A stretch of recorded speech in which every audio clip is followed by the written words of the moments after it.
Hey guys, it's Ian. I just wanted to jump in here real quick and point out some audio issues that'll happen kind of throughout this episode. We did unfortunately have some desyncing in our Discord call, so I'm about a second and a half ahead of the guys, so you'll occasionally hear me start to answer their questions right before they finish them, and it does tend to make us cross-talk a little more than we otherwise would.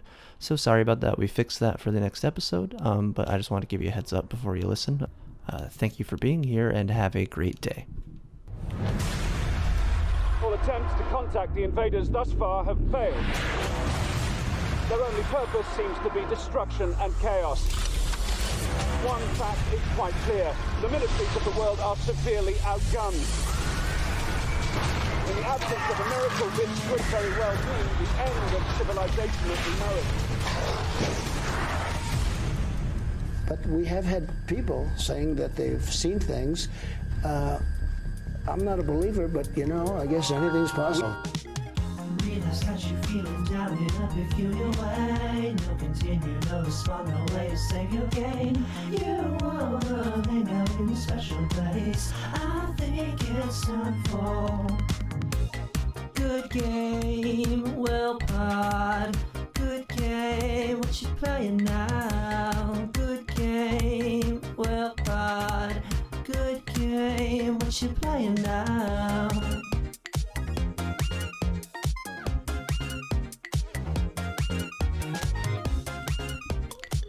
Hello and welcome to Good Game Well Pod. So this week we're doing XCOM. It's chosen by Kevin. So Kevin, do you want to say anything about why you picked XCOM? I picked XCOM because I never played it, and I got an employee discount, so I thought it would be fun to play. That's some pretty compelling reasons. So for me, this was my second time playing through this, and probably like my fourth or fifth time like actually starting to play through it. So I definitely am familiar with this one coming in. I don't know. Alex, have you played it before? Yeah, I played it on And then Michael, is this your first time with this one? This is my first Nice. time playing. It's a Firaxis game. They've only done Civ as far as I know. That's the only thing I'm familiar with. I don't know if you guys have ever played anything else by Firaxis before. I played XCOM 2. Practice also did Sid the Meier's Sid Pirates. Yeah. Yeah, How can you forget? that's a pretty solid game. I that's another one I haven't like beat. I've played it a little bit, but I definitely haven't like partaken to the point of beating it or anything.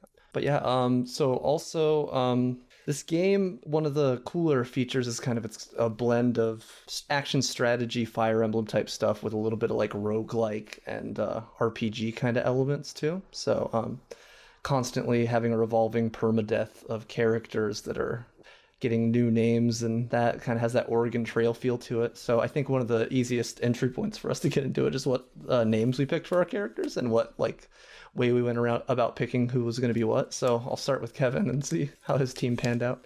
I was definitely like super anal about every one of my characters. I pretty much like everyone on my wife's side of the family. Oh, hey Max, welcome to the podcast. Yeah, so everyone on my wife's side of the family is just basically, a bunch of badasses. Michael, what did you use to name your character? Well, let's see. I used pretty much you guys Nice. as the names. First I made let's see. I had Alex Butts, That was and the first one dead, right? well, actually no, I named him Senior Butts for old school name. You did not die. Well, I mean, you have died in alternate dimensions, alternate timelines. But through the power of loading, you have survived. You were the first guy I made, and you became a heavy, and I just kind of left it with that. Then I kind of made Ian Nice. Destructible. My legal last name. He ended up just becoming a sniper, and I'm like, well, that's what I wanted anyways. When I made Kevin Wildcard, he became a support. And I made Chris Reen. He became Assault. And eventually I made myself, just Mike Ski. But I didn't get too far with him. I was a little disappointed that my guys kept getting wounded. And I had to wait for them to be that's one of usable the again. harder aspects of the game, for sure. I didn't know all the aspects of the game yet, so... But that... Maybe I'm sure I would have had to have made another guy. I probably just would have used another one of my friends' names. Alex, what did you do? I just picked random like 80s movie stars and Okay, then just fictional that's similar to characters. what I did. I was just like, this could be Stallone, and we got Oh, you son Bruce of a bitch. Willis, and then we had guys. Motherfucker. And then I named a guy just Die Hard because So I knew I had like an epiphany at work. I was with a patient who was watching the Spanish language version of the film The Expendables, and like he's just He laying just there in picked bed, all of and he them. shoots me like a knowing look, and he kind of like gestures towards the TV, and he's like, "Los Expendables." And I'm like, "Simón, me te amo los Expendables." So I was in, man. I'm like, I'm gonna do The Expendables. So sounds like me and Alex did like the exact same roster. But otherwise, there are a few like Easter egg names apparently. I don't know if you guys knew about this. If you name like your character Sid Meier, then he like becomes like a specially abilitied, like very strong character. It does disable achievements though, so I didn't end up doing it. But apparently Sid Meier, Ken Levine, Joe Kelly, and others. Like there's any Ken Levine, the guy from Irrational Bioshock Games. guy. That's Yeah, the if Bioshock you guy. enter him as your character name, he'll get like special traits or special disabilities. I think the base stats are higher. Oh, you I think so. disables If you achievements do when any you do it? special naming that like triggers that. Like I said, there's a few Easter egg names. I think any naming is fine, but specifically those ones are barred. I didn't do it, so I don't know. I guess we can also talk about what difficulty we played it on. I don't know if you guys did any special. If anyone tried Impossible or anything like that. Yeah. I just put it on normal. I tried Impossible. In the very beginning, I clicked on Impossible. It said, hey, there's no tutorials allowed. And I'm like, all right, okay, let's see how confusing this game is.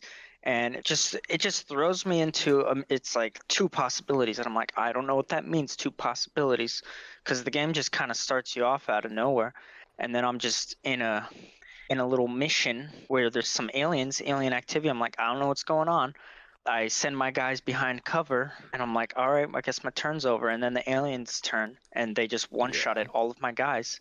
And I'm like, I don't, and then I quit and went to classic mode. Yeah, classic's a Is lot that more. normal No, mode? classic is Is that harder what than you're talking normal. There is an option for normal and then classic. Classic, I think, is where the mode where permadeath kicks in, as opposed to normal. Oh, okay. So, Yeah, normal, they just are wounded for.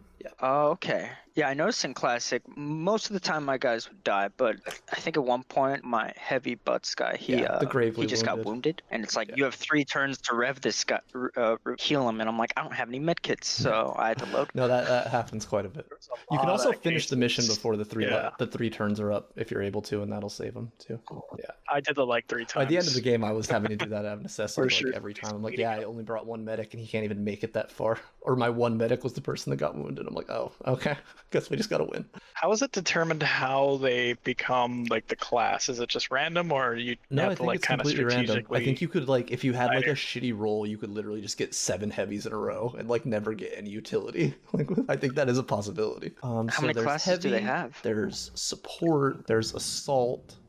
So yeah, let me describe what they are as I'm going. So heavy's like the rocket guy. Late game, the heavy gets like double damage against robots, which is fucking vital for the end of the game.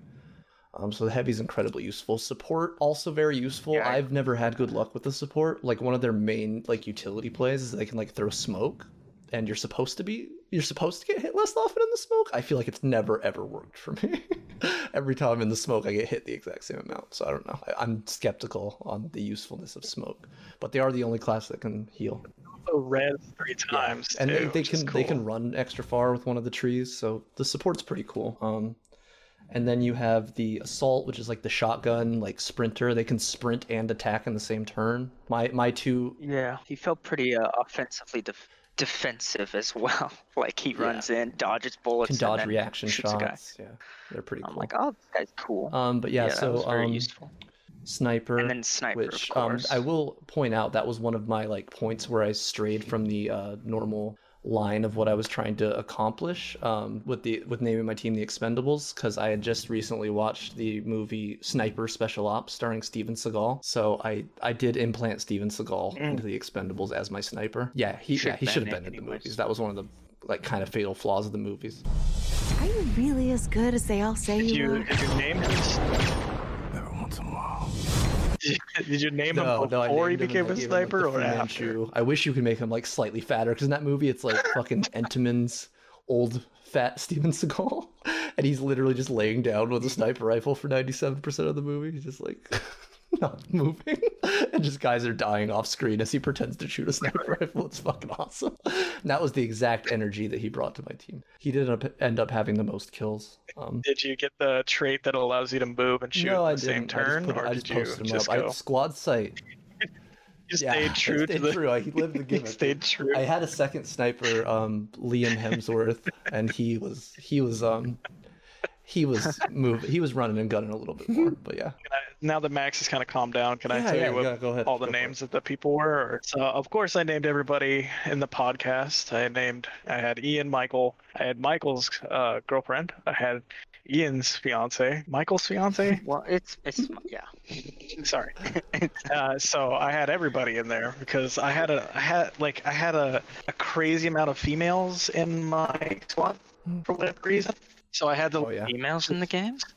I don't think I had one female out of all of my selectable people. I had like a million, so I had to name them all after my wife's family, and then all of your guys' fiancés. So I had to go a little off Everyone script because I ended up getting a second female, and as far as I know, Ronda Rousey's the only girl in the Expendables, so I had to name my other one, Michelle Rodriguez, of course, who also should have been in the Expendables.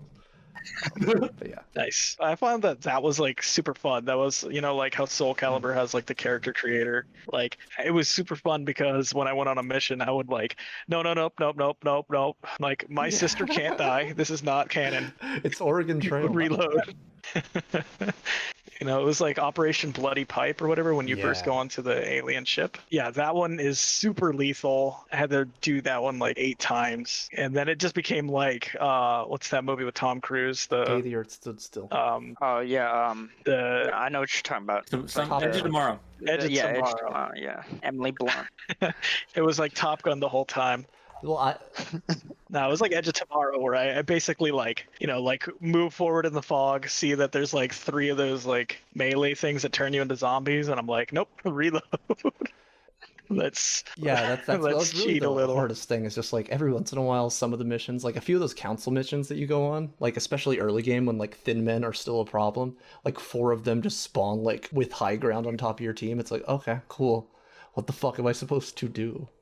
There is on that first Thin Man mission. I don't know if it's the Thin Man mission. No, it's the one where you have to escort. What's that guy? The named guy. Oh, one of the doctors. Yeah, he's like a named Yakuza guy, and you have to like escort him out of Japan or something. And he's like, but there's a point where the Thin Man will like spawn on top of a truck, but if he's in the truck will just explode instead, which is like what?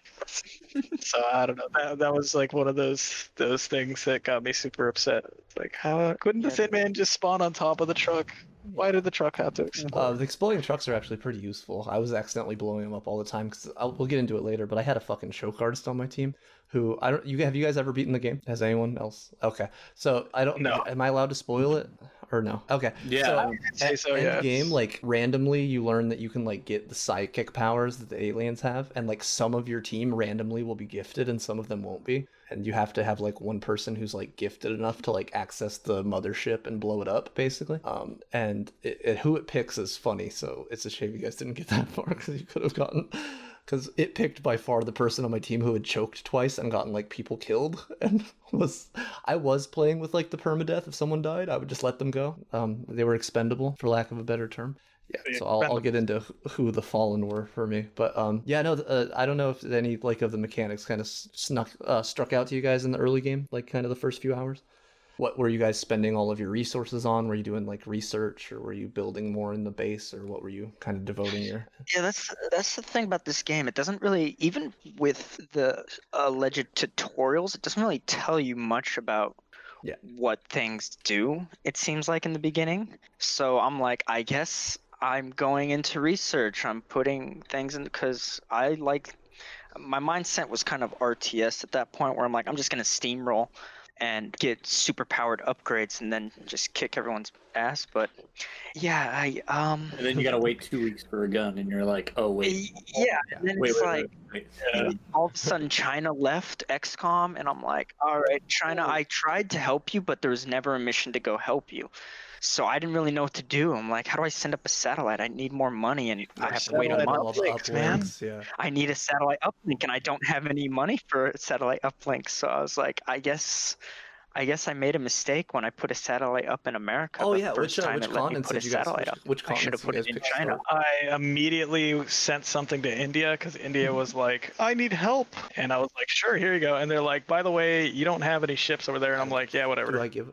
I didn't realize the ships were actually an important part of fucking the dude. Yeah. Like if you completely When you don't have bypass an like, armada, ships, there is like one of the second to last missions. You have to shoot down a ship that's like very hard to shoot down. So if you haven't like researched and invested in like building interceptors and the alien ship, and like getting the best guns for them and having them everywhere, like you straight up like that almost cost me the game because like it took me like a year to like shore up all of the research and stuff with the planes. To like, and by that point, like it's end game, so that like every mission's like incredibly hard and like people possibly will die. So even like farming materials is like dangerous at that point.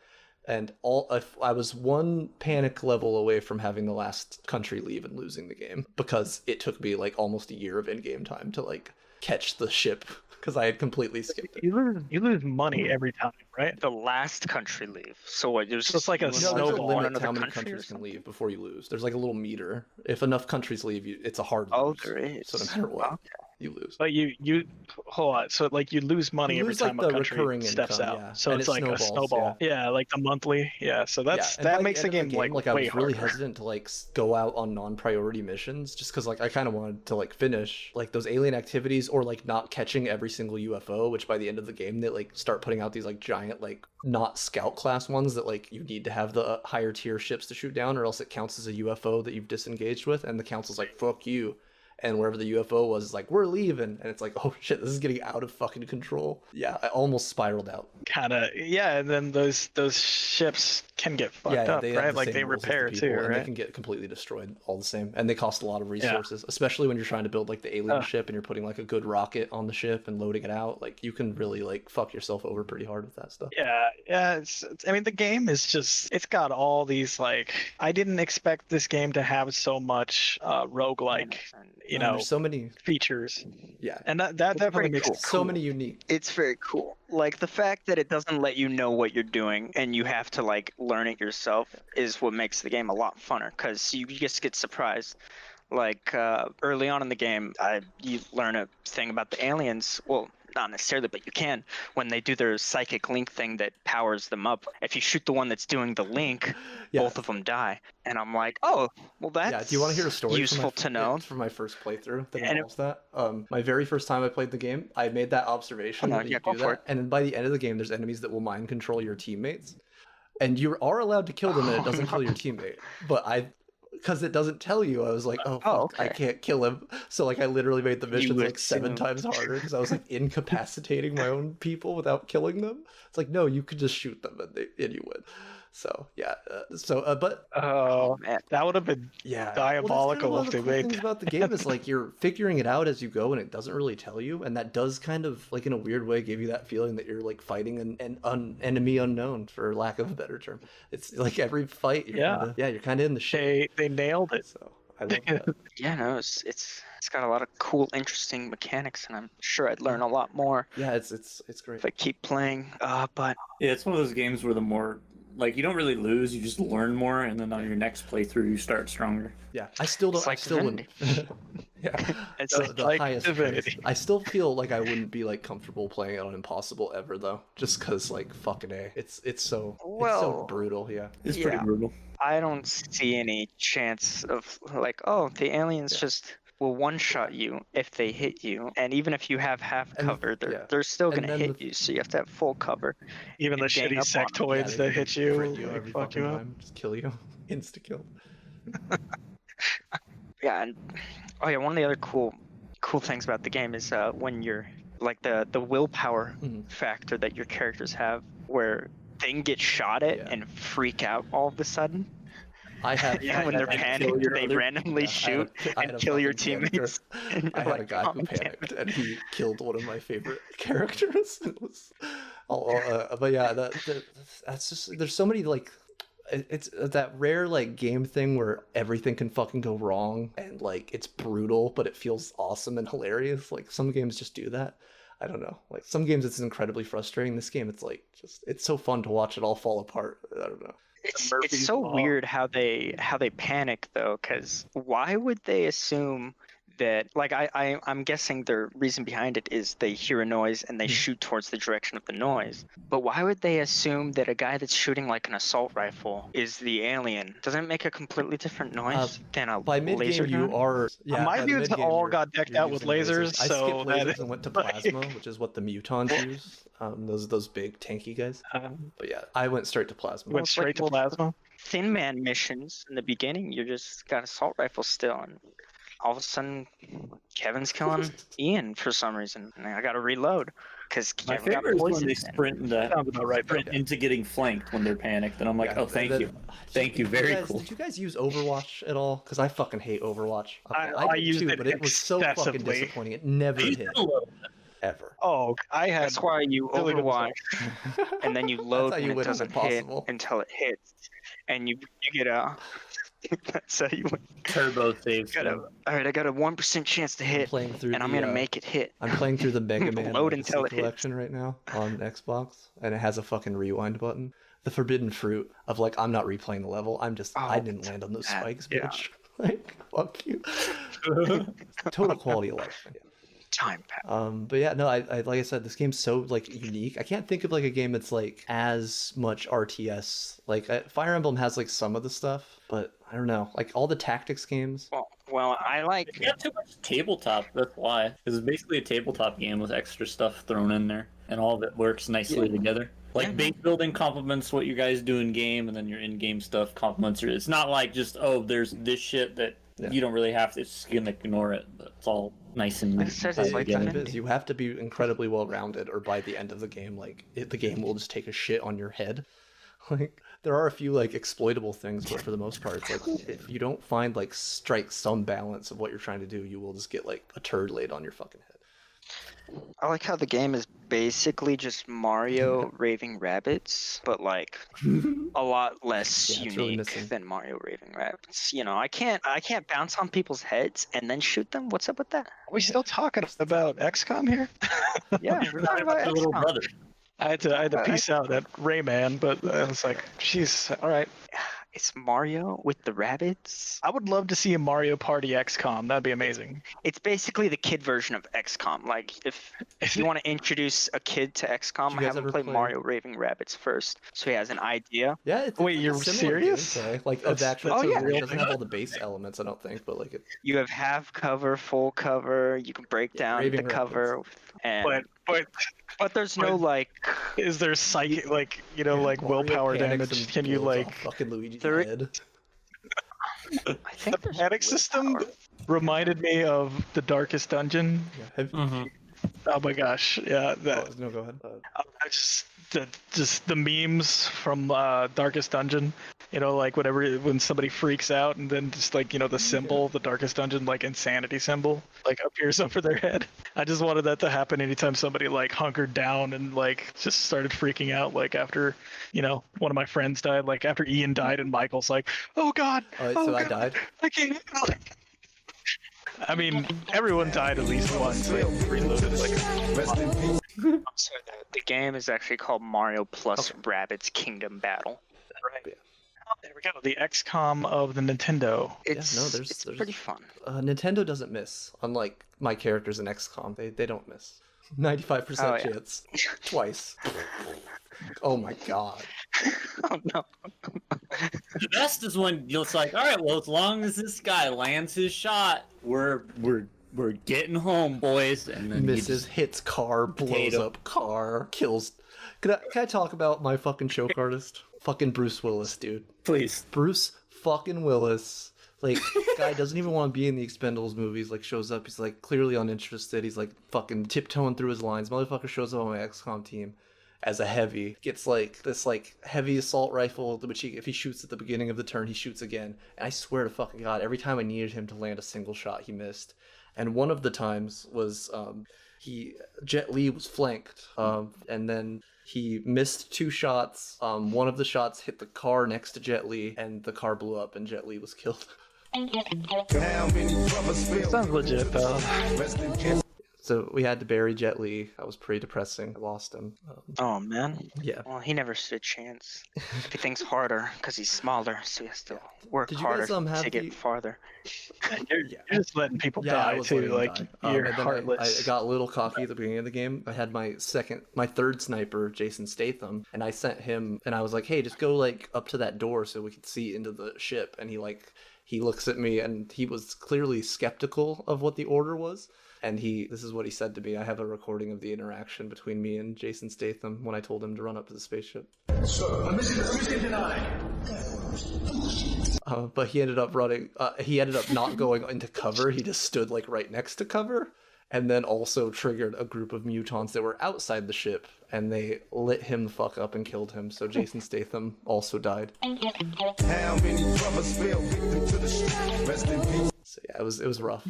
I was starting to lose people at that point. I was getting pretty depressed. Iron Man playthroughs have got to be a little more interesting for sure. You just like How does Iron Man work? your characters die. Is it Yeah. like hardcore mode? Like it saves like and you auto-save can only have whenever one someone save or dies. something? And I that's the only don't save know. that you have. I feel like you could have other saves, but like you have to like go back. You could probably Yeah. use I think you the can cheat. still Mid scum mission it, or something, yeah. but Oh yeah, save scumming is the name of this game though. But I still like the appeal of that Iron Man game is pretty good just because of like the drama that can happen. Like you had the Expendables team, and that's hilarious. You have more memorable moments where it's like all my memorable moments are never happened. No. Inherent built-in story because Bruce Willis was like the fuck up who killed Jet Li in like the first act, and he was the loser. But then we get the psychic powers and we realize he's like the only person that's gifted. Him and Michelle Rodriguez are the only two people that have been touched. So Bruce Willis, yeah, he gets the ability to like. He's the one that stays on the ship at the end. Spoiler alert, and saves humanity. So Was it that negotiator? That scene from The Fifth Element? I was gonna name one of my characters Mila Jovovich, but I didn't get that far. Pretty good. I didn't know. Sounds like you didn't have and the enough other females one, on your team. Her spawn random name was Jessica Jones, so I was just like, yeah, that's staying. Whoa, Sorry. the will say developers that did that one on I was purpose. very bad at taking care of the women. I feel like I did a bad job being a leader of women. Because I only had 3 girls and 2 of them died, which is a much higher death rate than my boys. Ooh. I liked the random nicknames that the game would come up I with. think you can. I assume they're all on random, PC, I think right? there's a folder with them in it, and you can make them. You can change them. You can change like the name generator too. I think it's a file. Oh, it's a text okay. file. I thought it was pretty cool. My Ian Destructible sniper character got the Nice. nickname Cyclops Random. Wait, excellent. It's sorry. so staticky, but like It's a low you can quality tell. rip. Wait, did your Ian end up being a sniper too? Nice. Yeah, randomly. I'm like, I'm just gonna keep this. So did Alex, did you have any memorable moments? Not Kind of really. a paint by numbers playthrough. It's just kind of a paint by numbers playthrough. Because I had played 2 more recently, so I was kind of more used to like having to go fast because of the turn timer in that game. Oh, But not having a turn timer, I'm like, oh, this is nice. nice. How long's the turn timer in the second one? It depends on the mission. I think each one's unique. And is that like a turn for all of your characters? That's timer like total or... turns. Oh, okay. Total turns? Total turns. It's like Okay, chess. Speed chess. Speed chess. That's fucked up. So it's like, all right, you got to beat these enemies in 5 turns. So there's a lot of you just not getting everyone out, and you just have to leave people behind. You're like, he's not gonna make it. So fly him. It's like that's Jason Statham's Boy. plot in the movie The Meg. Have you guys seen The Meg with Jason Statham against the giant shark? Is that's Yeah. the one that came out like 2 years ago? Yeah, or Jason a year ago? Statham Jason and Statham? Rainn Wilson, Oh. and I think the Asian lady that plays Ada Oh. Wong in the shitty Resident Evil movies. Oh, of course it was Jason Statham. Like, who else is like an action star right now? The Rock? Or Like, it's both. either Jason Statham or The Hobbs and Rock right Hobbs now. and Like, Shaw situation. or both at the same time. Yeah, exactly. Another action star out there, right? What about Oh, Vin no, yeah, Diesel? Bautista. You know, No, but Vin Diesel. He did that Bloodshot movie. did anybody watch that? Was it good? Anyone saw I didn't watch it, but it's a thing. It exists. Yeah. Go watch it. Rent it for I think you can watch him play $5. D&D. That sounds more exciting. You can live stream watch him play D&D. the fucking one of the Magic Mike guys is like a big D&D guy online now. The guy who was playing fucking not Deadpool, the other guy, Deathstroke. He's a big D&D guy, I think. Deathstroke. I know he was the guy that was On the in Arrow Justice League. series? Like for the Batman v Superman Justice League post credit scenes where they're like, yeah, Deathstroke's gonna be in the League of Supervillains or whatever. Like Deathstroke, you're bringing the heavy hitters.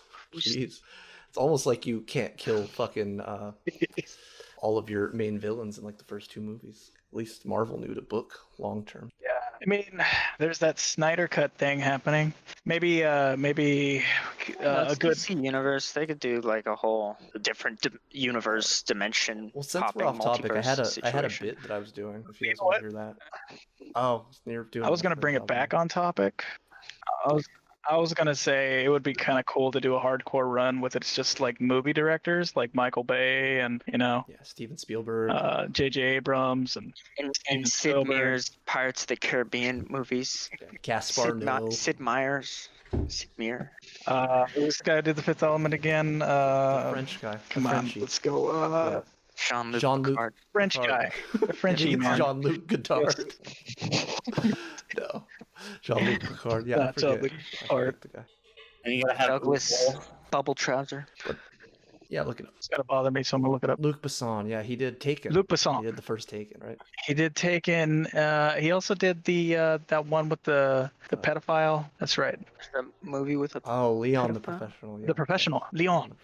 With Natalie Portman as an 8-year-old. Totally, 100%. Leon's he's a It's like they have like weird romantic tension. It's like kind of played to be cute, but like he's still like it's weird. It's a weird movie. That's interesting that Natalie Portman did like 2 movies like that then, because she had that one with what's his face. Chandler Bing, can't remember. I don't know. Right? Matthew Perry didn't. It's weird. It's that constant cycle. There's a movie where someone does it to her, so cool. and then she's doing it to Anakin Skywalker when she's 16 and he's 5, like a few years later. It's a perpetual cycle of assault and pain.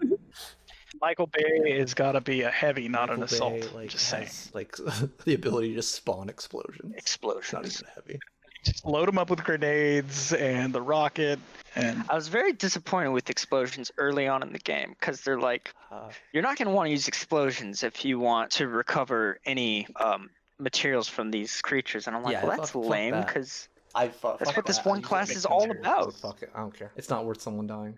And then I had there was a thin man on top of a truck, and I launched a rocket launcher at the truck. The truck exploded, but the thin man took 0 damage, and I was like, I don't understand these explosions. No, it seems like they, depending on which turn they get initiated on, they blow up at that same turn. So if like your team starts it on fire, it goes till your team's turn, and then it blows up at the beginning. Is what it seems like.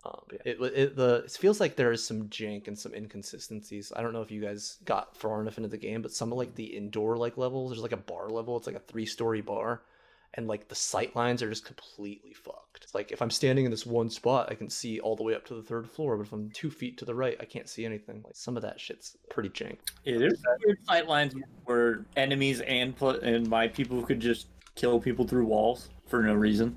It's like, I can see that. You know that sniper talent? Where you can like see people's like there's like a ring around all your teammates and your sniper can see anywhere in there. Yeah. It's like he's just shooting through walls and shit. I don't know. It's crazy. Did you guys blow up any cover? Yes. Unintentionally. Yeah, My cover or their cover? Both. Yeah, like the graveyard level, I just blew up like half the graveyard. Yeah, pretty good way to do that. But yeah, you guys have anything else as far as like names and early game and like how that played out for you? And the only cool nickname that I got was Cyclops with my Ian character. Everyone else's names were kind of like random. Like Chris, his nickname was Socks, and Kevin's nickname was Axel. I don't even remember what Senior Butt's nickname was, but I don't even think he had one for whatever reason. My legal name is Senior Butts, and that's what you're going to call me. I think contract dispute. I think Michael ended up being a support on my team. Ian was a sniper. I think Alex ended up being a support too, and so did Chris. And then everyone on my wife's side of the family was assault. Well, that's cool how my first 4 guys were all 4 classes. There's only those 4 classes? Assault, sniper, support, heavy assault. Yeah, I don't think there's another one unless I'm tripping. Like I said, at the end of the game, like some of them get gifted and they add on like the psychic tree, but that just adds on to whatever class they have. So, but yeah. Psychic. And then my random nickname generator, I got Gunner for Terry Crews, which was a bummer because my other assault was Dolph Lundgren, who in Expendables his name is Gunner. So that was a miss. It was a close one, but it was a miss. Just barely missed it. And then also I got Bruce the Moose Willis, which made me happy. Cool. Nice. I don't really remember any of the nicknames that my dudes got. Yeah, they're interesting. I mean, they were just kind of like nicknames. They didn't really stick too much. I thought that I was going to be able to type in a nickname and be like, for Alex, it would have been like Alex Brandeo, but Alex Butts. So, Chris, did you end up playing XCOM? Yeah. I kind of was really frustrated with the game, though, but it put some time into it. You can get it, but I did do it on Classic, which is, I guess, a little bit more harder. It's not the impossible one because I was like, oh no, because I'll probably really die real fast. But Classic for me was, I had some interesting things going on that game because I got to the laser rifle, and basically when I got to equip people with my laser rifle, the guy panics and he dies. So I'm just like, no, why would you panic? He barely shot Michael at you and you run into the How explosion. The panic system's pretty cool. The panic system made me so mad because I lost so many good guys with panic. I'm just like, oh, come on. Like, really? Like, I almost won, and basically he panics, and when they panic, it destroys your whole turn system. Like they mess up the attacks, they mess up the movement, and you're just like, well, there goes my turn. Did you end up beating which is the game? very critical to win. Okay. No. Like the time we were talking about that earlier. It takes like probably at least 20 like, hours, especially a first playthrough. It was my second, and it took me 15. So. Yeah, so like I was just like, wow, it's a lot of time, but it was pretty. Did any of you do the multiplayer? Like, multiplayer? Like I was like actually interested how the multiplayer worked, but it seemed like a lot of people didn't have time to do multiplayer. So we should have played it against each other though. I think the box says you use a combination of aliens and soldiers to beat your enemies, so maybe you get to play as the alien classes, so that would actually be kind of cool. But I didn't give it a whirl. And the biggest problem I would have a challenge in that game too was the alien agent. Yeah, the Thin Man. Like, as I guess you progress. Yeah, like they really made me mad because it's just like, oh wow, they can just jump, they can do everything, and they have stronger guns too. And plus, if you try to like flank them sometimes they take a reaction shot. I guess what is it, the Overwatch? Yeah, it's just like, no, I'm done for. Like, yeah, I lost a lot to those guys too, and I'm just like, oh, it's not the greatest.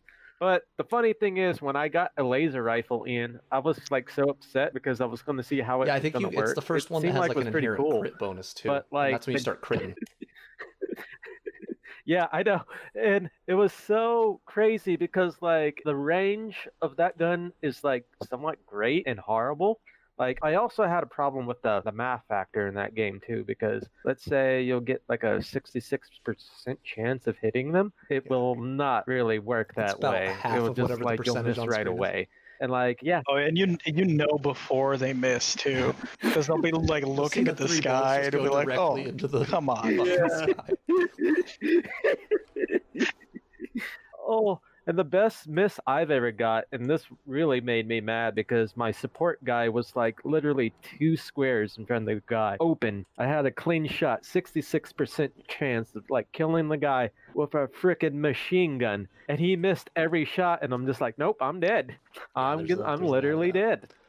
So that reminds me of the there's the stun thrower thing that you use to capture everyone. the thing that you're supposed to the arc thrower. What is that like? What kind of resources you get the guns they have, super worth which you can't use until you research them, but it's a way cheaper way to farm like plasma rifles and stuff. Yeah, and you need the alien fragments and like all the like material, which I was kind of getting confused with too. I took 2 shots at an alien in a row with a 70% chance. I don't know if it gets better. The Foundry's like the other other branch of the engineering department, and they specifically upgrade shit you've already researched, so they can make a better arc thrower and like a better med kit. Well, I thought you also, if you do the researching, you also have to have X amount of like engineers working on your stuff. Just fulfill the research.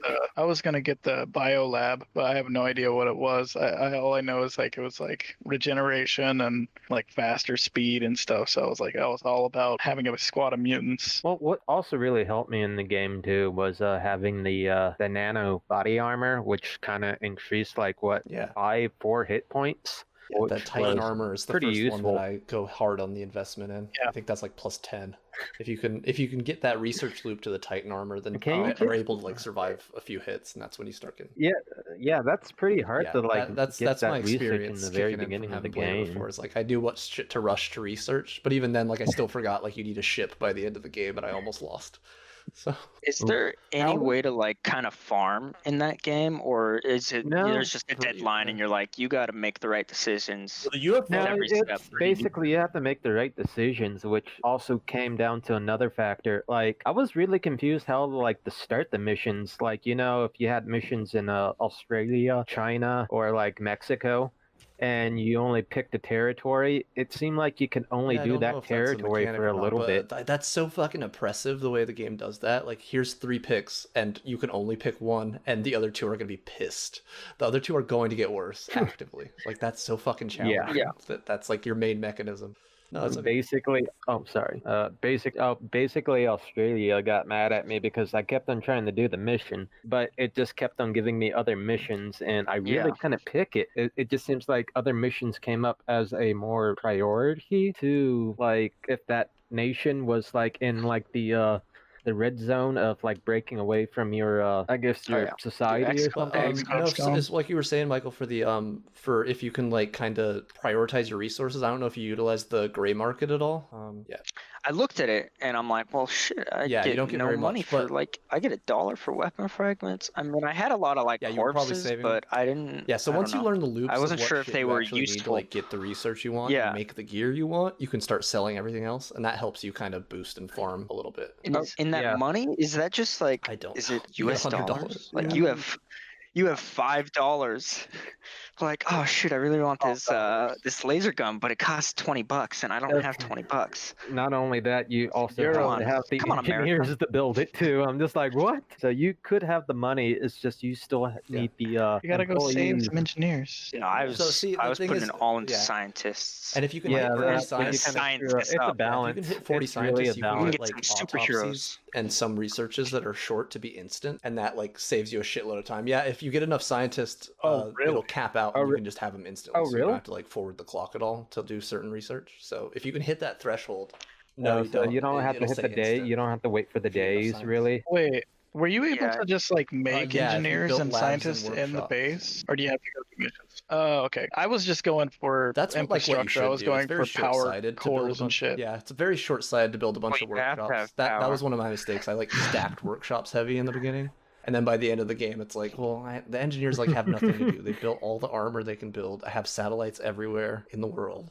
Like I don't. There's no point. I think that's the. Oh, that's good. I mean, especially since the power grids or like the power generators, they get a bonus if they're adjacent to another power generator. So it's like, fuck, might as well just but if fucking you make can the just entire dig- right side of my base power You can generators. dig really Fuck it. hard to get I'm to gonna those want steam stock some ones, power. and then get those thermo generators. Those are like 4 regular stations all touching.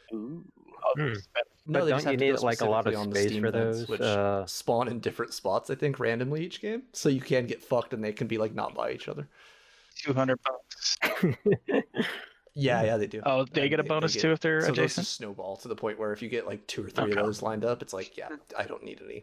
I'm set on for power. I need nothing. Yeah. Wow. Unlimited power. Yeah. It's very unforgiving to where Yeah. like I have all these different saves and I'm like, because it has you make a decision and I'm like, I don't know what this is going to do. Like when you first set up your satellite, you're like, all right, well, China needs help, but I make a lot more money from America. I'll probably have an opportunity to leave go the help out council. China Yep. later. and then I never have a mission. I never have a mission to help China, and they left. And that's I'm one of like, the cool things about satellites, because I satellites didn't can care reduce about panic China by anyways. 2. So if you get fucked over by the RNG, you can always just shoot a satellite out at the end of the month and keep them from leaving. But that does require all the resources. Yeah, exactly. And the links and everything. I couldn't afford it. So it's hard. It's really challenging, and that's like one of the main reasons why I don't think I would ever play it on Impossible, because I feel like I could like soft lock myself out of being able to win like so easily. Like if I just choose the wrong resource allocation in the game. Yeah. Just get to the end of the game. That's like some if you're achievement hunting, like, oh man, I gotta get XCOM Platinum. Fuck. Well, Like, I don't know. Impossible seems like it's totally. pretty chaotic. Like because Michael said he did it the first time, and he's like, "Yep, my whole squad died in the first mission." And then like, yeah, everything that else sounds like like outside impossible. of that is harder too. Like the panic ramping up and like which missions you get, like the odds of failing a mission and then having panic go up, like all that, like it just all fucking snowballs into a giant unbeatable mess. Character lands in the mission and just panics immediately. There's aliens here. Kills all of his teammates. Basically, what happened in Classic. So I could only imagine what Impossible is like. Just a bullet just grazes your squad, and he's just like, "Oh no, I'm out of here." I'm like, "Oh, you're messing up the mission." It definitely feels harder than I would say it's more challenging Divinity overall. For sure. Just the amount of like, I don't know, just the situations you're thrown in. I don't think in Divinity, all the fights are so incredibly well balanced. This game really doesn't care. It's like, no, 3 mutons are just there, and you move to the last guy, and they spawed you at the end of your turn, so now they get to go. It's like, okay. And so I learned to just move somebody into the shadows first, like at the very beginning of your scanner with the snipers, initiative. very useful for that too. Well, chuck that. Well, also what I did I also didn't know like about the movement of your teammates, like it seems like only a few teammates can like notice an enemy, like if it was like in a position and your other teammate couldn't really see it. So I did kind of like that factor where you have to. And that's why the sniper, when he gets move your squad guys sight, around becomes a by little far bit. the most overpowered character in the game. That's why the sniper's so cool. Oh yeah. Yeah, I'm like that, and that's like one of the very. That's he becomes second rank and he gets squad sight. And it's like, oh, I'm just gonna keep him at the spawn the whole game, and well, sometimes that works, Michael, and sometimes it doesn't, depending on how and the especially late game environment when there's like way of more the like map interior is. exterior type fights that go kind of between the two. A lot of times when your sniper just straight up won't be able to hit them no matter how much line of sight you have. Because I guess like what happened to me, Ian, was one time they blew up the building and they started to run in the building. I'm just like, oh crap. And I'm just like, my sniper can't see them. So I guess I had my support and my shotgun guy run in there. I don't know, since you guys didn't get to late game, there's an item late game called the Archangel Armor, which is a fucking jetpack, which lets your sniper just fly to the top of the screen and then just rain death on everyone, which is what Steven Seagal's fat ass was doing. I named my sniper Steven Seagal, Chris. He would just float to the top of the screen and had fucking like high ground bonus and fucking line of sight on everybody. It was just fucking raining down death. Are you really as good as they all say you are? Every once in a while. I'm never gonna get tired of the Steven Seagal clip. I have a question for people who have played this, so probably Alex and Ian who played it a little more. Is it possible to actually like do this game stealthily? Is it possible, like with the bio lab, like you can get like active camouflage and shit? Yeah, No. There's an armor called Ghost Armor started that gives you like the ability to stealth. That you get like 2/3 of the way through the game. So like I'd say it's like it definitely is like a tactical advantage. I don't think you'd ever get to the point where like you could run it as the main strategy. But I think it definitely. I mean, it's just if you don't aggro the dudes when you spot them the first time, that would already would be worth it. Like the battle scanner can spot them without aggroing them and just give you the ability to fuck everything up. There's some cool tech. Yeah. Well, shit. Another thing I have to say is this game reminds me a lot, and I bet this other game was inspired by XCOM. I don't know what came first, but there's a tabletop game called Infinity. XCOM now too, but yeah, you guys heard of this I haven't thing? played Infinity. Oh shit! Yeah, It's just basically like a Warhammer 40K, but like it's cyberpunk, and it's like all the rules. It's basically just all the cover and stuff that is in XCOM. It's just tabletop.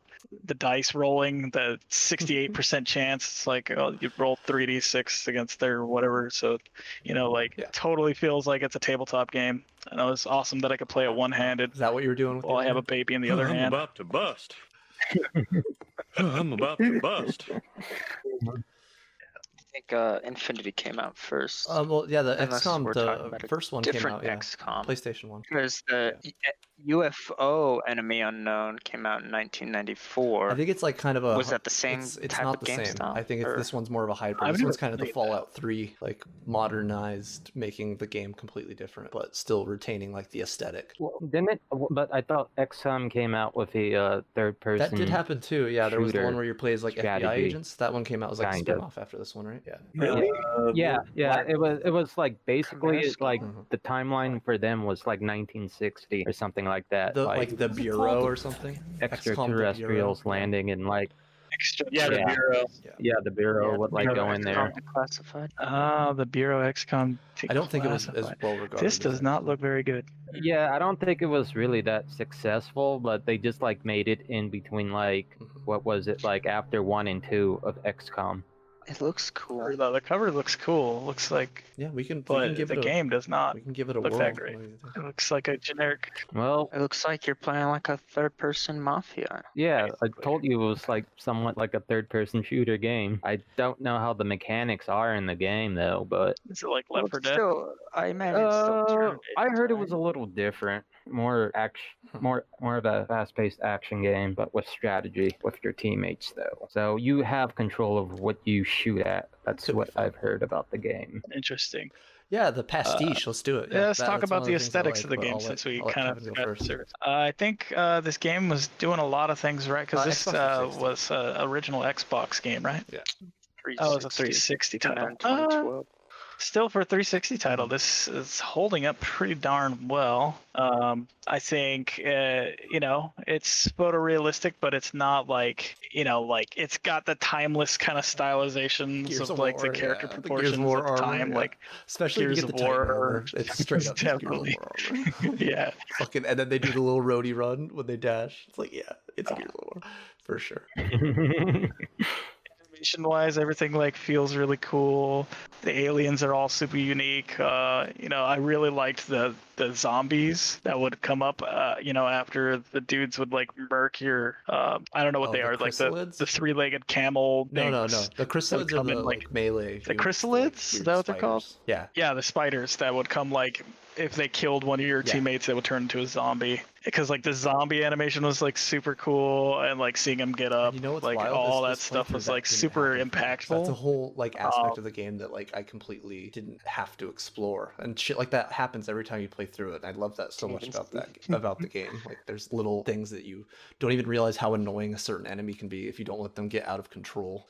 Like that kind of shit rules, man. Yeah, they definitely snowballs because then the zombies start like they have zombies don't do too much damage, but they have a lot of hit points. Oh, no, it's a very cool game that everyone's playthrough is going to be different, and you get to choose your own style of playing. Like, there's probably a style I'm dedicated sure to it would being be stealthy, helpful, Kevin. at least for AI manipulation, at the very least. Probably. If you have a guy that's like in a shitty position, having the ability to stealth him and not have him die, and not use explosives to bail him out or whatever, like whatever your normal mechanism is, like that's nice. But even thematically, like if this game was themed any other way, I still think it would work, but I don't think it would have like the kind of urgency that the game has, because this game is basically like Independence Day, but you get to be Day, Will right? Smith Like, and Jeff Goldblum, and Well- that fucking rocks. You get both sides of it. You get the martial side and the science side. And That fucking.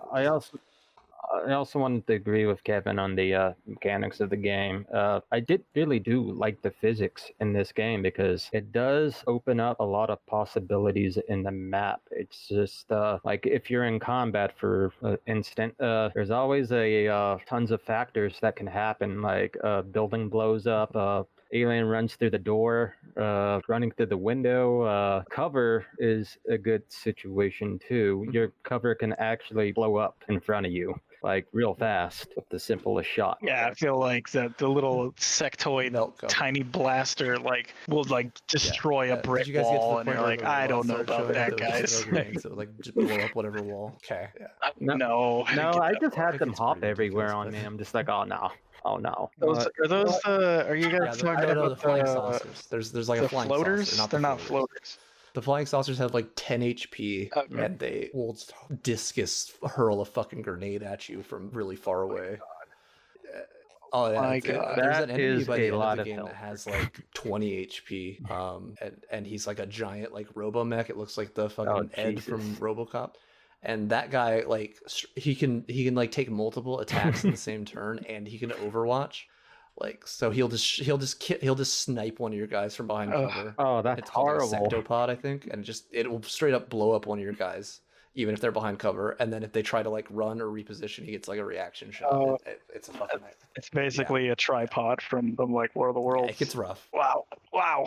Yeah. See, like, think about it. Can you retheme this game Yeah, to you be could do a Lord anything of the else? Rings Can you be version like, where the sniper's of fucking War. an archer? Like, and, would it be yeah, I as think it definitely impactful though? contributes to Like I'm the saying, what I'm trying to aesthetic of say this is game. like, at this. I think it's why we don't see a whole lot of like copycat games. Like, yeah, we do have like the Raving Rabbits one that Yeah. Michael brought up earlier, but like, Oh yeah. it's kind of weird that like there's so many Civilization clones. Yeah. There are so many like Grand Theft Auto clones. But I don't know. Maybe I'm just now discovering this like It's XCOM. like the scene from well, that kind of Chappelle Show game. sketch with Arsenio Hall, where he's like goes to the party, and then he's like, he probably is at like a party tasting cheese. Oh, but no, but now he's mad because nobody told him how good the cheese was. He's like, why the fuck did you tell me how good the cheese was? That's Kevin with XCOM.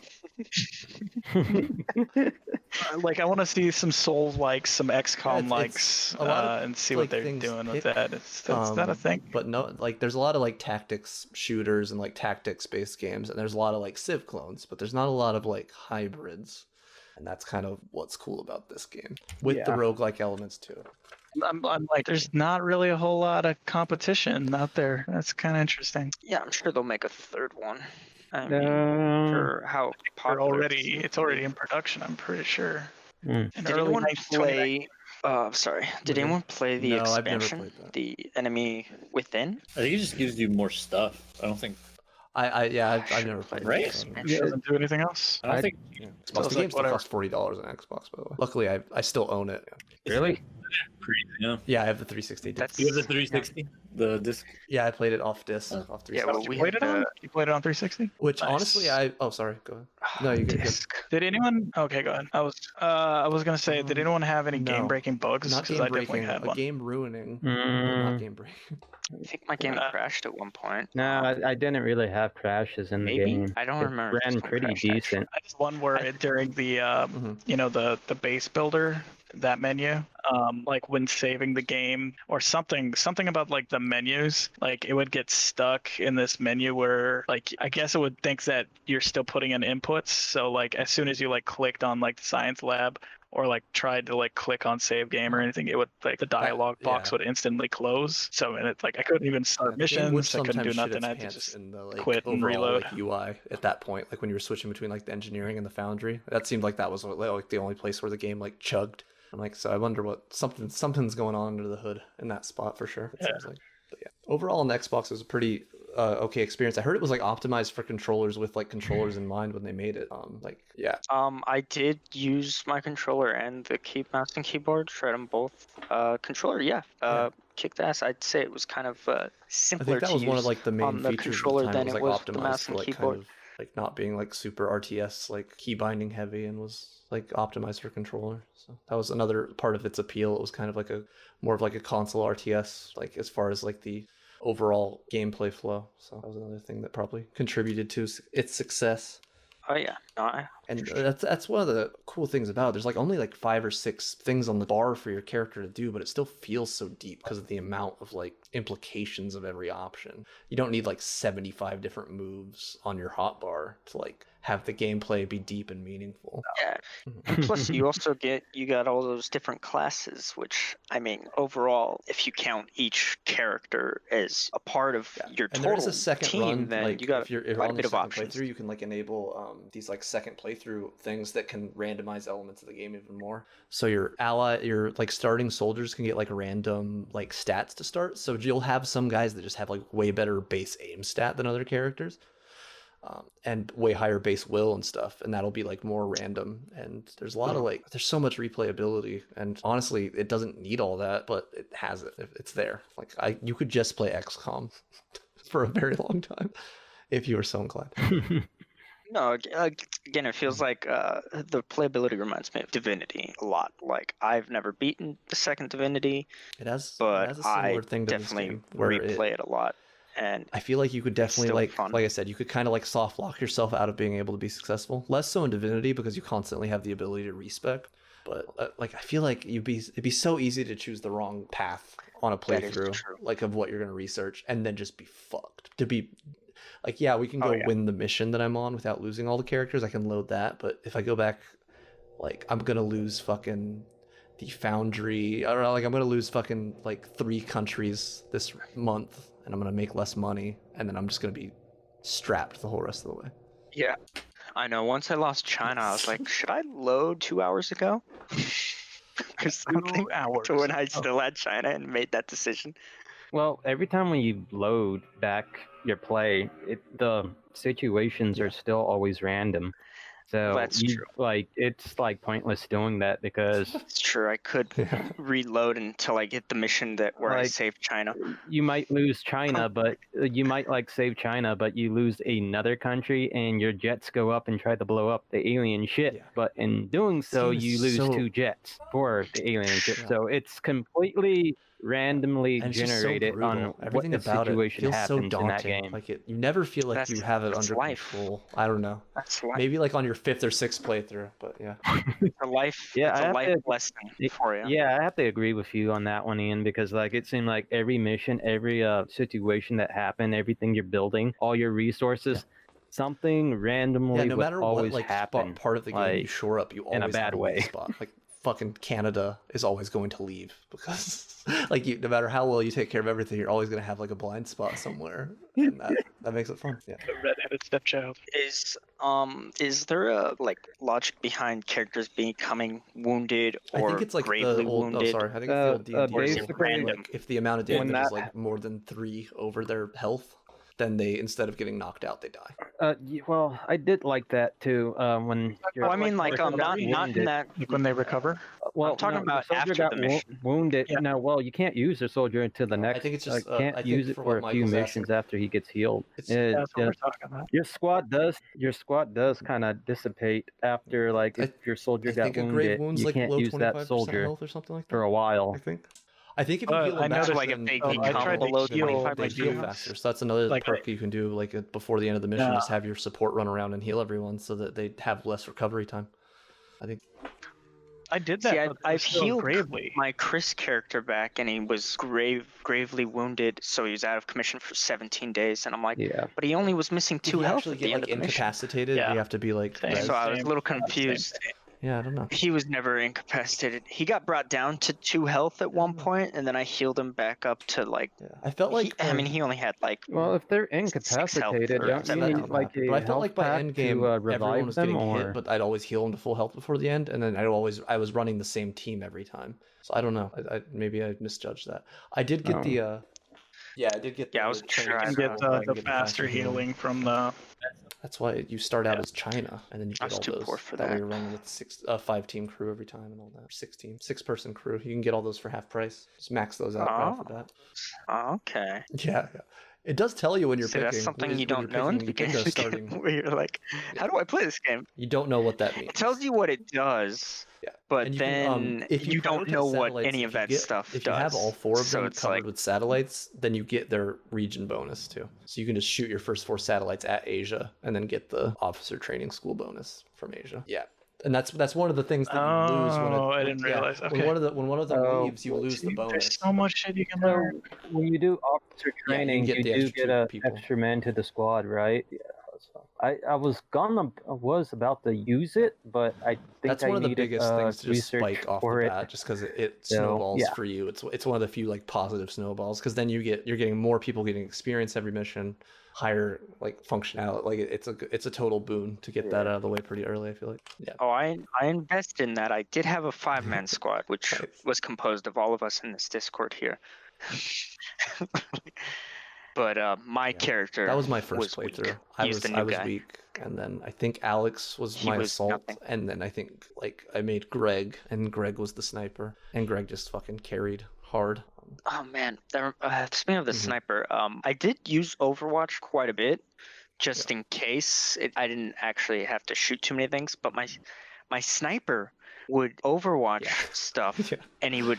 I don't think he ever hit once with an Overwatch shot, and it would Oh, yeah, take that animation would take really long. the longest time to shoot in Overwatch mode, because I'm like, why is everyone else's Overwatch animation so quick, and the sniper is like aiming in slow motion, shoot, misses, goes back to him just standing So one there. of my observations from this The animation playthrough, took like 15 is seconds. that hunker down was better than Overwatch 90% of the time.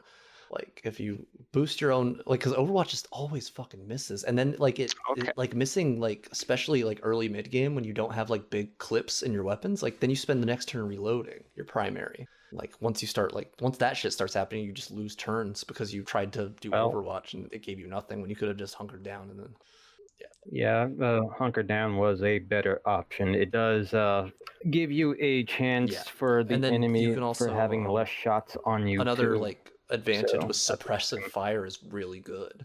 Like, Yes. it's I incredible. thought suppressive fire It's super good. for your support was like already automatically will be. Well, you engaged go down on the your tree. Yeah. support unit. No, because so you can have one on the heavy, and then the support unit has one that is if they do anything other than move, you can also trigger your Overwatch from like if they shoot you or whatever. So like Yeah, that was random to me. I didn't understand that, because my support character would get shot at and then he would shoot back, and I'm like, One oh, of the why best did he things do about that? suppressive fire? I wasn't It's sure one why of he the did few that. things in the game that can't yes, miss. It is 100%. It works. Which when you get to end game, you get the psychic abilities, and those have a no miss too. Some of them, so that's cool. But yeah, anything that's like a sure thing in that game, it's pretty overpowered. Yeah, suppression's very good. Nice. Yeah, the shredder rockets. I Very also good. liked the missile launchers. They were yeah, pretty. I'm cool. surprised that is not like I'm surprised they gave you that because it's super powerful. I Especially liked the it at shredder. first until I realized shredder I is The can't thing just is, like- like, you're gonna collect automatically like off everyone else anyway, and like the corpses themselves don't really give you that much. So yeah. No, Oh, so And you can- yeah, and I there's- really wasn't yeah, and stressing once out when you- like I Once you accidentally blew up establish aliens which and corpses like give you the you flight lost bonuses, your then material, you can save those and ones it's like, and sell the other okay. ones, and then you're pretty like set.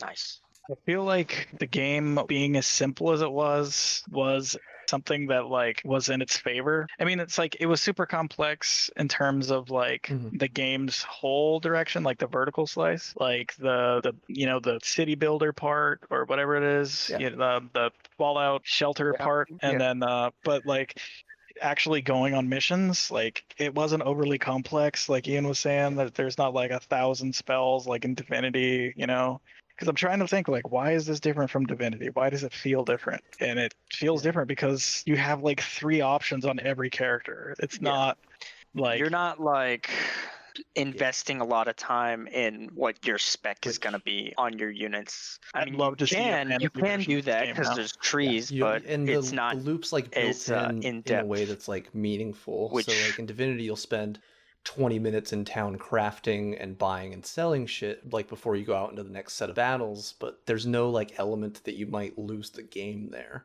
Like that part isn't gamified. It's just the fighting, and that's the cool thing about XCOM is like the in between meat. It's all gamified, and it all factors into whether you win or lose. Like in and of itself. It's not just buying shit for the next encounter, you know, if that makes sense. Yeah, there's no like every the decision urgency matters. never It's ends. not just like, I don't know. There's something to that, I think, that makes the loop so satisfying. Yeah, I found the out of battle parts more frustrating than the battle parts, because I'm like, oh man, am I making the right decisions here?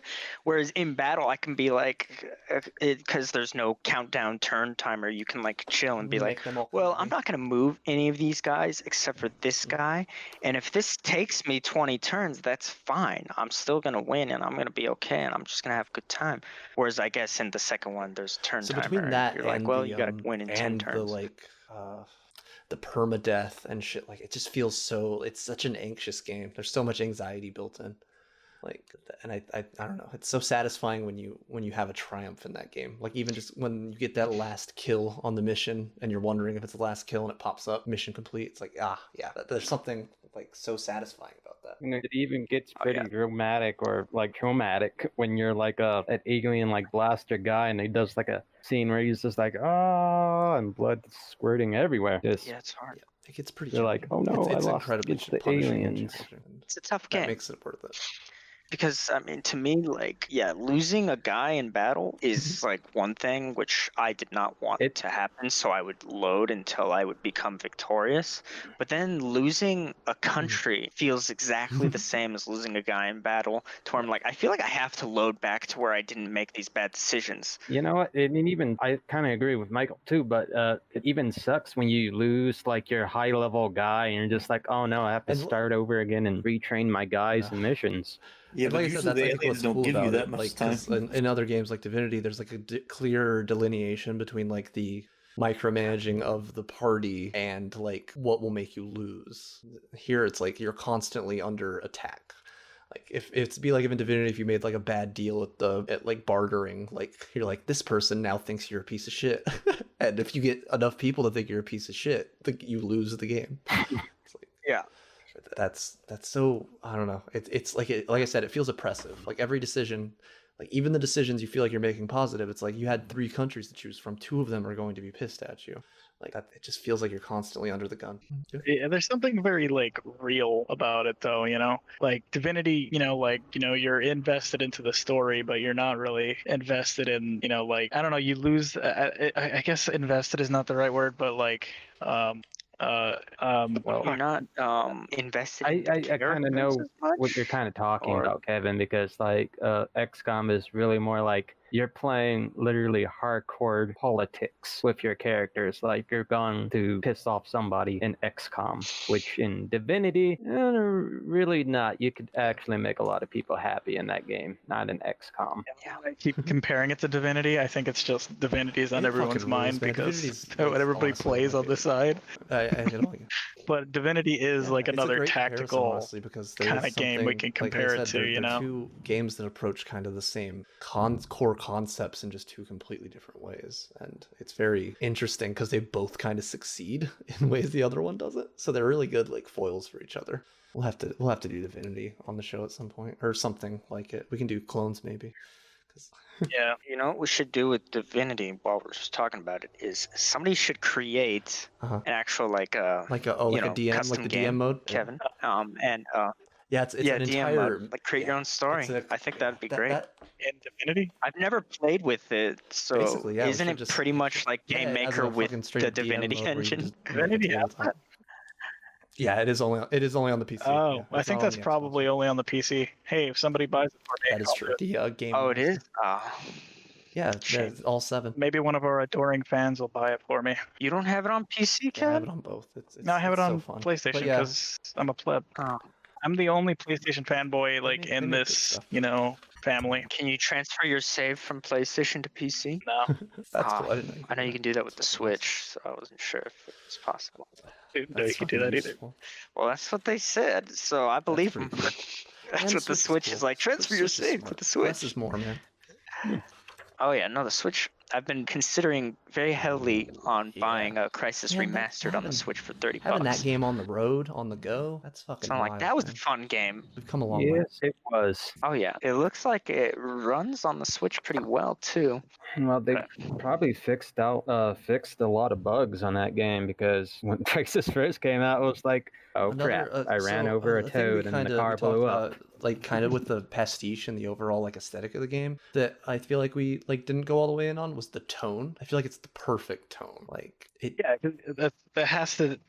That's what I kind of touched on it, because it goes hand in hand with like the Independence Day kind of vibe, where it's like if you did it on anything else, it wouldn't work, right? If it was a cowboy western, no, it wouldn't work at all. Maybe if it was like a fantasy heist or something, but like it's too much is at stake, like it's just perfect tone, like the whole world is, like in on this, like everybody's putting their differences aside because now there's this new enemy and this enemy's everywhere, and a lot of shit's like literally like the title unknown, and we got to work together to get it done, and there's going to be a lot of casualties and like too much, like that you get your favorite character killed by like a dorky looking thin man, or by one of the fucking sectoids that looks like just a standard gray, like yeah, like that. There's something about that like makes it which happens to me all the time. Not oh, not my laser rifle guy, he killed him. No. Yeah, if it was like Starship Troopers or something, or like EDF. Yeah. What's that game that you guys are playing too? EDF. Yeah. Would this work if it was like EDF? It was like giant insects. EDF made a game like this. Probably. If like part of the EDF loop was like outside of like the actual missions, I think you could do that, like a base builder, and you get better weapons. Like that would be fine.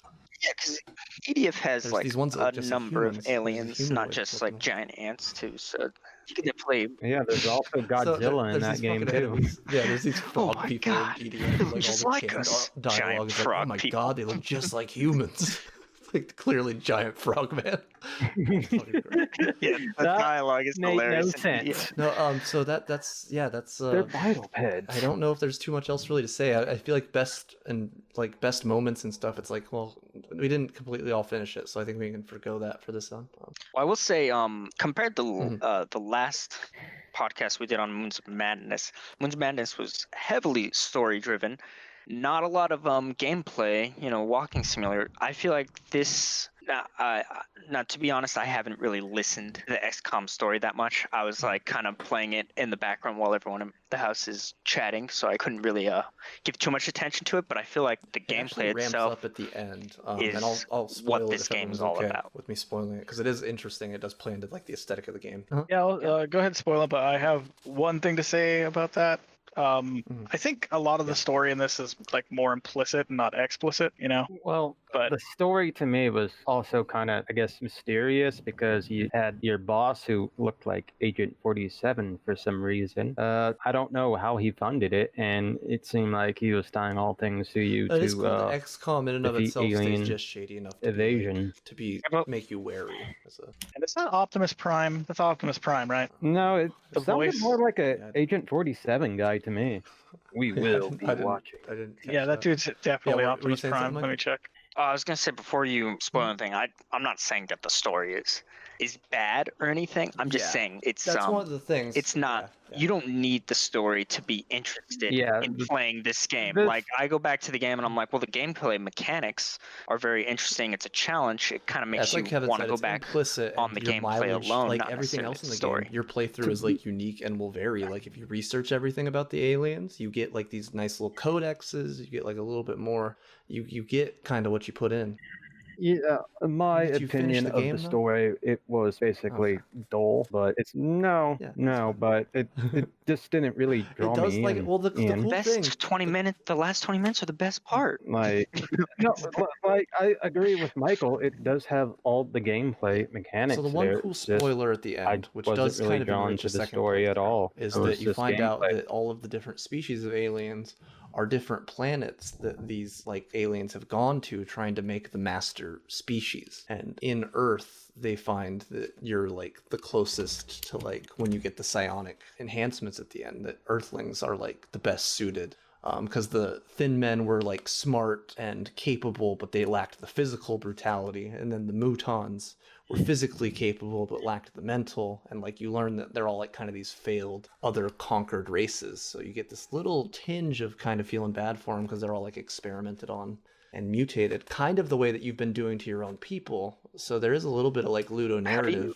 that kind of kicks in right at the end that I think is pretty fun. Like, again, the tone of the game isn't like, it never takes itself too seriously, but there is something there. Yeah, the whole last like 2 or 3 fights, you get a ton tell more you in the game, or is that dialogue in between interspersed. You start fighting these enemies called ethereals, which are kind of like the, I don't want to do the game a disservice because I'm not an expert on the lore, but like it's like they're kind of like the closest to the best species before humans. They're the ones that can like mind control your teammates and shit. And they're that one race from the Marvel universe. Yeah, they're kind of like that. They're like that. They're closer to that. Like the eternal type of people. I can't remember. Yeah, like so it's cool. And then and like I said, you get this kind of like at the very end, you get like this idea that like you've been mutating and exploiting and kind of doing all this stuff to humans. And that's kind of exactly what they're doing. And then it ends with them kind of telling you that they were trying to make you like special to deal with a bigger conflict, which I imagine is what the second one is about. Alex might know more about it. I didn't beat it, and I just remember the first mission. They wake you up from. You gotta save. The first mission is you saving yourself because you get put in cryo sleep or some stuff, and then they're like, "Hey, everything's worse than it was before," and you're like, "Wait, what do you mean? How is that possible?" I heard that there's like snake people. Yeah, snakes. Snakes. Yeah. That's cool. They'll like grab your people. But yeah, no, like I said, I think it definitely has its flaws. There's some jank with the gameplay, and it like I said, the story, it's kind of a cop out to have all of it happen at the end. But like I said, it feels like it's a game you're supposed to play more than once, and having all that kind of enriches the lore a little bit. So I think it doesn't completely fall flat on that. It's just not the high point of the experience. Because essentially you get the lore from research and stuff. From doing the missions, like the dialogue in the missions, right? Well, from research you get little tidbits. Yeah. Oh, from research. Little tidbits about so how. like when you do an autopsy, like I said, and it stuff enriches like that. it. But that's the cool and thing. then it gives you all that can get information. as much of that as you want. It doesn't force it down your throat with like cutscenes and shit. Like if you want that, it's there. If not, you can play through it as the awesome tactical shooter. So it services both pretty well. Okay. Yeah. I mean. Yeah. Okay. So Final thoughts? Does anyone have anything like implicit overall? Final thoughts is I'm super glad I actually finally cracked it open, and I'm super glad that it's like super accessible. Like a disabled person or somebody who had a stroke could play this game, but one-handed for sure, no problem.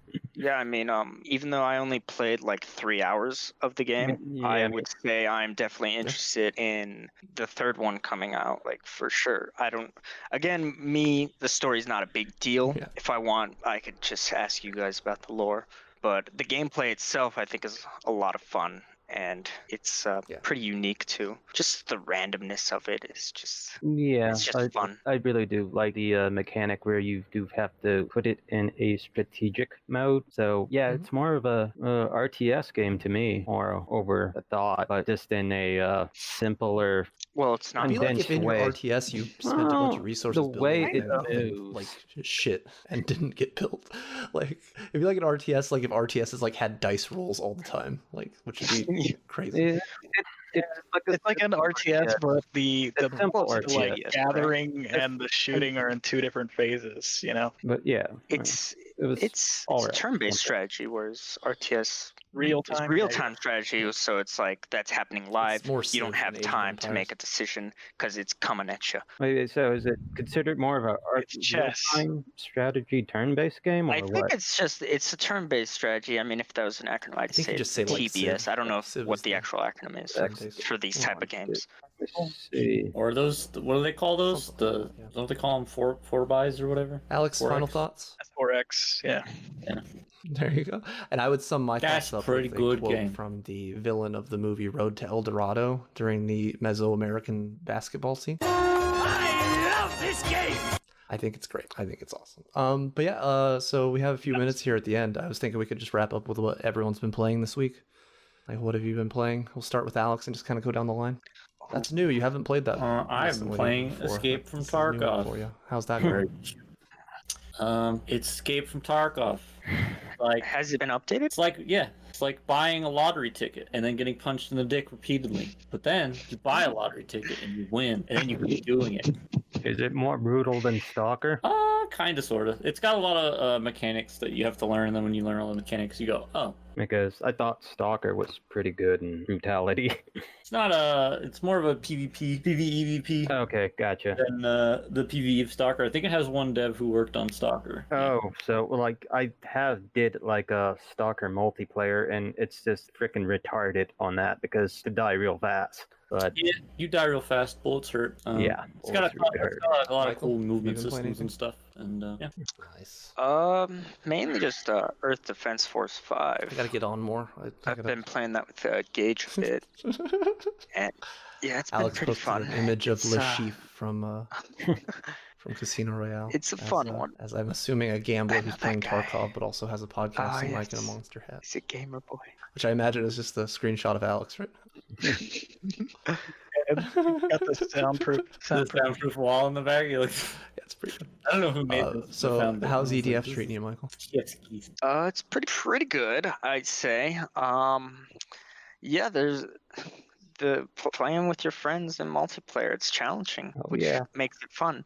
Some levels the wing diver kicks ass. Some levels I am trash, and I have been using guns that are 12 levels below the guns that I'm finding now because they're still better than the guns I'm finding. And I don't know when that's gonna change. Stardust Cannon's great. What type of level guns you're using right now, Michael? I use level 20 guns, even though I'm finding like level 33 weapons. Yeah, my Stardust Cannon is still my best rifle. That thing wrecks everything. Well, isn't that I will say I do like in EDF 5 how they've changed the wing diver by giving them a dash, and also they give you the ability to change your plasma cores, which before you just had 2 weapons, you didn't get to choose a core. Which I found this new core called a big core, and it makes it so I can't fly anymore.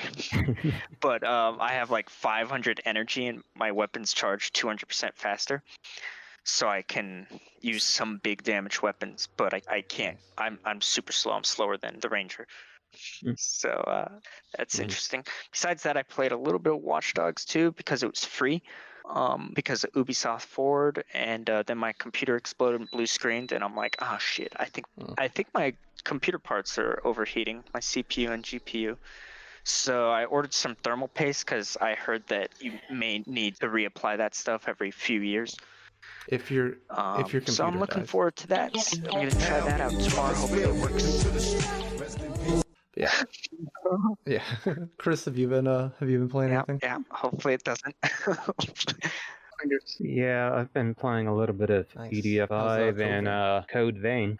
I actually kind of like it. It has its own little style, different from Dark Souls, but it feels in a sense of a anime form. Like customizing your character, it gives you really cool options. Like you just like feel like you're actually in a anime in that game. And the RPG system is a little different.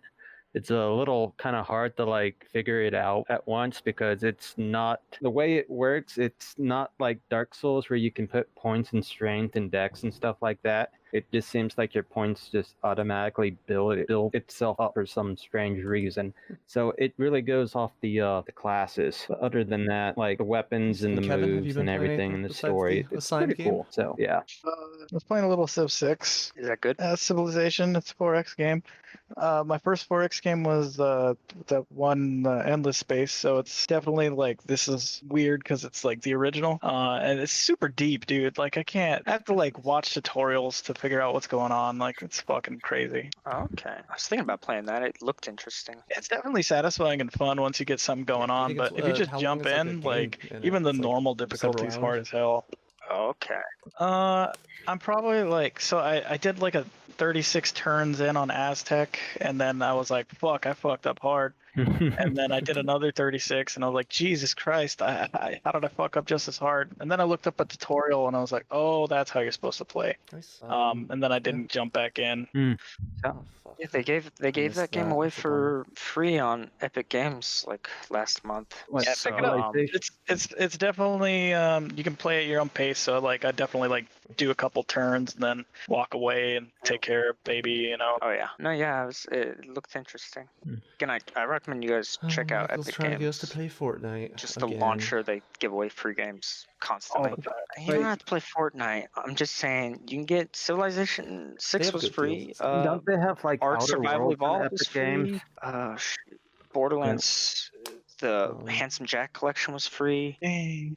They gave a lot of interesting, pretty good Fortnite's games free. away for free.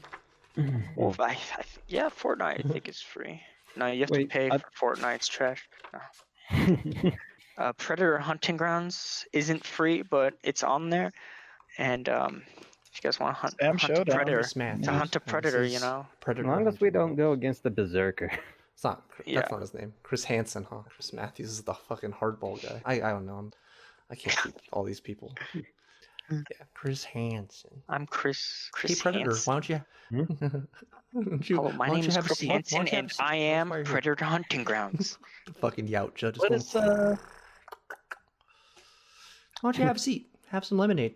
Chris Hansen looking behind the door. I hear he's like, actually, I saw like a YouTube documentary on him. Apparently, the guy is like gone through several bankruptcies and is an all-around piece of shit. You know.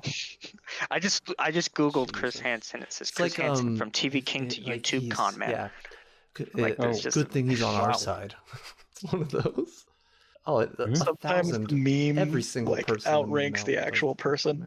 You know, the meme Chris Hansen versus like.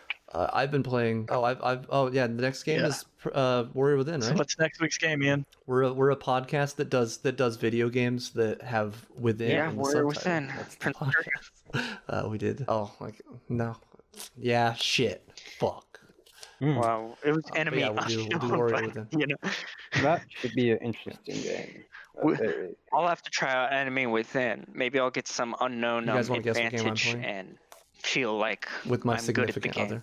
other. Right now? What are you playing? I'm playing through a game with your significant other. Uno. Playing a game with his significant other. Xbox Heavy One. rain. What Recently system? came out on What Xbox system you One. playing? It's Give definitely us a not an little hint. Xbox One game. It's been re-released. Xbox One. Cuphead. Wait, that's PlayStation. Re-released Getting warmer. on Xbox One. Halo Infinite. It was not. That implies that it was never released for the Xbox. It was. So it's not going to be. Was Generations it a ago. PlayStation exclusive? Okay. Horizon Zero Dawn. Generations ago. Alex, Shoot. Oh, I don't know shit. my PlayStation exclusives. I am that playing well. Mega Man personally. I would not. Oh, expect my it's partner Mega to Man. play through Mega Man. Oh, okay. A Shoot. former wait. PlayStation exclusive. Wait, you're now playing on a Xbox, PlayStation re-released. exclusive? Monster Hunter. Wait, Oh shoot. The last Oh, not a it's probably PlayStation. some Resident Evil. I mean, like The Resident Evil Last 1 of Us was. Part- What's that? What? Last of Us Part 1? No, Last of Us is not out on Xbox. Oh shoot. The Last of Us Part 1? It was, but now it's out on Xbox. Okay. We You are said taking PlayStation turns every Is time this to a beat this is a multiplayer game level or are you just world. playing it? That's you're closer, but no. It's now a Crash Bandicoot. It was a PlayStation 2 era game originally. it's closer. Spyro. The world. Dragon. Oh, fucking. Yeah. PlayStation 2? PlayStation 2 game. Shoot, that's gonna be. Just gonna look up every It's one PlayStation of 2 the like game. Spiral Yes, on it's like Kingdom Hearts. A world. Oh, is it Rat? Kingdom Hearts 2. Oh, Kingdom Hearts. Kingdom Hearts. Oh, Because Kingdom it's Hearts. there's, a, Why there's a very was- easy mode in it where Sora. you can play through Go it, get and, keyboard. and it's fun to see. Nicktoons Unite. Oh, it sucks. It's fucking nightmare. Enjoy your convoluted story. Oh, dude, have you guys ever built a donut gummy ship? But the gummy Where ship you has build got to it- be you the build it best along feature the in that outside game. of the box and nothing hits you because everything No, is it targets the awesome? middle of the hitbox. So if you build like a giant square, you literally don't get hit. It's fucking hilarious. And you just cheese all the gummy levels and get S ranks. It's wonderful. But yeah, no, I'm doing Kingdom Hearts 2 with my significant other. Nice. And then I Glorious. am also playing through the Mega Man collection in my personal. And I just beat Mega Man 3 today for the first time in my life, I think. I don't think I've ever beaten Mega Man 3.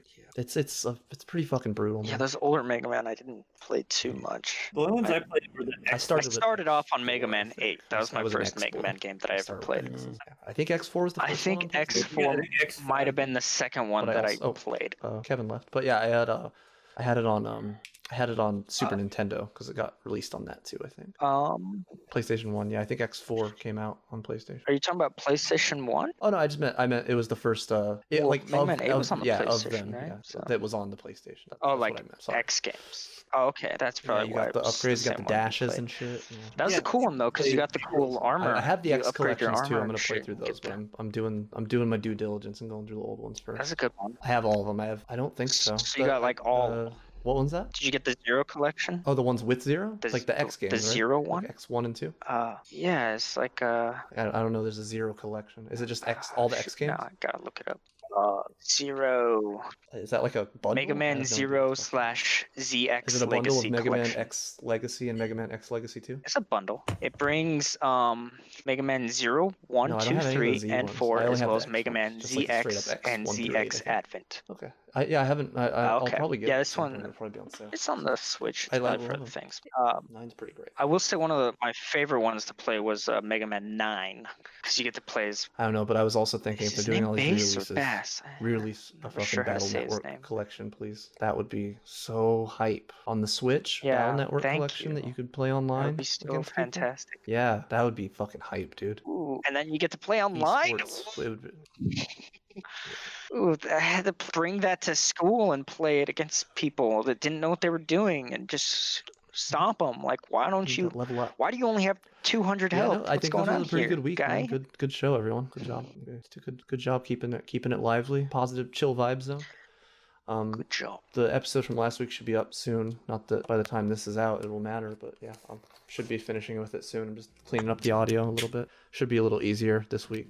Won't have to clean it up as much. Oh, so It's coming up. It's you gonna come up haven't probably put up tomorrow. the episode from Would be my guess, as long last as like I session? can get the like release stuff working. But yeah, so that'll come out, and then yeah, this one hopefully will take less time. And then next Yeah. 2 weeks The- from now, we'll be Yeah. at live at the Apollo Theater with Warrior Within. Assuming the virus goes on away. the If we're 18th not, it's just because of the of virus. August, Because we were booked for the Apollo. This goddamned virus. Another one in the bag. Sorry about the audio episodes on that one. Like I said, we will have it fixed for the next episode. But I think in between the crosstalk and me kind of seeming hyper aggressive, I swear I wasn't just jumping all over everyone like that. I swear. I do think in between the conversation was good, and XCOM is such a great game, and I look forward to playing so many more great games with these guys, and hopefully if you have any questions or comments about this episode or future episodes, feel free to mail them to goodgwpod@gmail.com. Next week's game is going to be BioShock. I think most of us are going to be playing the remastered version, but any version of BioShock will do. So feel free to email us any thoughts or questions you might have about BioShock. I hope this reaches you in a safe and comfortable position in your life, and take care.